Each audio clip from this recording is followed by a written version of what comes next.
The iPhone 13 Pro and iPhone 12 Pro Max both have great cameras, but now it's time to compare them and see which one you like the most.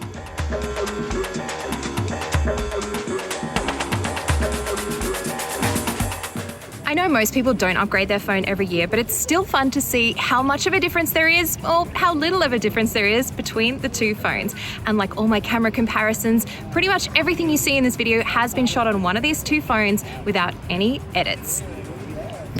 And if you're wondering why I'm using the 13 Pro instead of the 13 Pro Max, well, they have exactly the same cameras, and I wanted to save a bit of money. Like all comparisons, personal preference plays a big part in all this, plus the screen you're viewing on does make a difference. Both phones are running iOS 15, so let's see the photos. In good light, it's going to be hard to tell the difference between the two. Results from the wide camera are really similar on most shots. The image processing on the 13 Pro looks to give its photos a little more contrast, and on some shots, photos have slightly more dynamic range, but it's really not a dramatic change from one phone to the other. That said, I do think lens flare is better controlled on the wide camera on the 13 Pro than it is on the 12. I tried to exaggerate the effect by shooting straight into the sun so you could see the halo effects in the bottom right-hand corner. It's more pronounced on the 12 Pro Max. Now's also a good time to mention photographic styles on all the iPhone 13 models. Essentially, it's applying a preset to your images before you take them, and you can see the effect live on screen.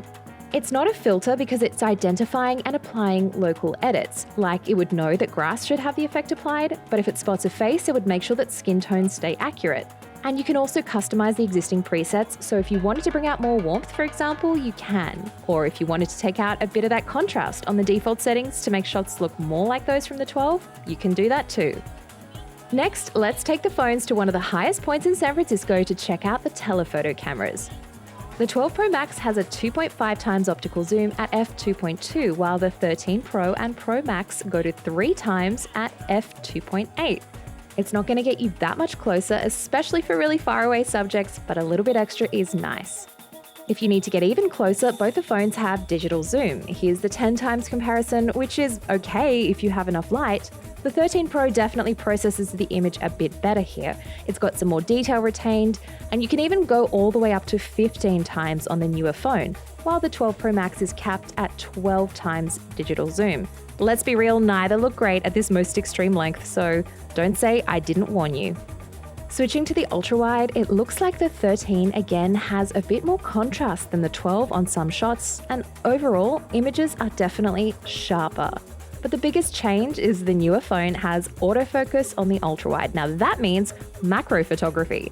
The results can actually be really impressive if you have enough light on your subject, and of course if it stays relatively still.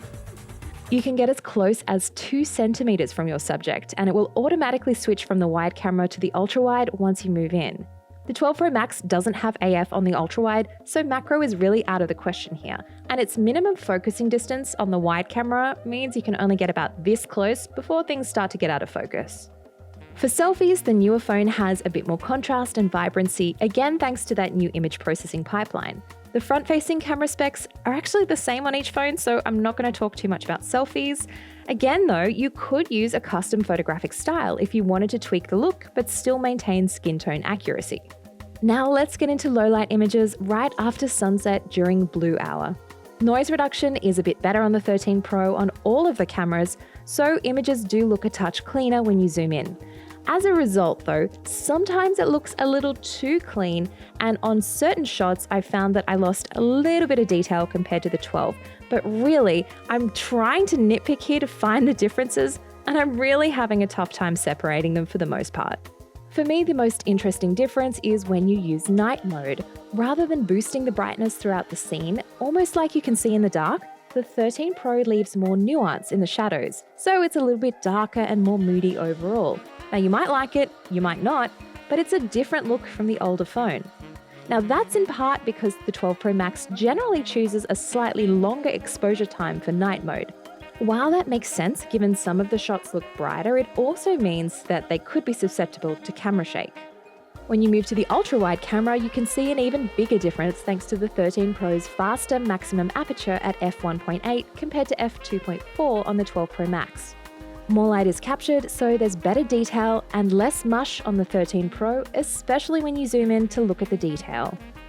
Let's talk video. Both of them can shoot in 4K at up to 60 frames a second, and the video looks really similar on both in good light. I also found the optical image stabilization was pretty similar with the walking shot, with a slight edge to the 13 Pro, although again it really does feel like I'm splitting hairs a bit. That said, the 13 Pro is definitely better at controlling flare, like you can see in this clip shot on the ultrawide, and I definitely do like a little bit of that added contrast boost. It just makes the image pop. Alright, let's get into cinematic mode on the 13 Pro. It detects when a face or a subject enters the frame and shifts the focus accordingly, kind of like a personal focus puller in your pocket. You can leave it up to the phone to adjust focus, which I think works fine for more simple scenes, but of course, being me, I like to make things more complicated with this scene of flowers in the foreground and me in the background. The phone locks onto me automatically as soon as I enter, but when I leave, it doesn't really know where to go. I can actually adjust this after filming by looking at the keyframes and then tapping on the thing I want to switch focus to, say like this flower. Now when I leave the frame, it smoothly switches focus to the flower in the foreground. I also like how you can adjust the virtual f-stop just like you can in portrait mode photos. And most importantly, I am happy to report that cinematic mode works on pets as well. Here's a side-by-side with the 12 Pro Max, so you can see a comparison with and without cinematic mode applied. The good news is you can use cinematic mode on the wide, the telephoto, and the front camera. The bad news is, unfortunately, you're currently capped at 1080p at 30 frames a second. So there you have it. The iPhone 13 Pro has some obvious software advantages like cinematic mode and hardware features like autofocus on the ultrawide for macro photos. You'll notice I didn't talk about ProRAW on the iPhones because that's a whole other video in itself. If you are interested in that, let me know. Plus, ProRes video on the 13 Pro isn't available yet and should be coming later in the year. But overall, most of the images are really, really close. So unless you want those extra features that I mentioned, I wouldn't necessarily consider upgrading from the 12 Pro Max because it's still such a good phone camera. Thanks so much for watching. Make sure you let me know which phone you like the most down in the comments below. And if you want to find out more information about the phones, the cameras, and lots of extra detail on how you can get your hands on them, I've put some links in the description below. I'll catch you next time.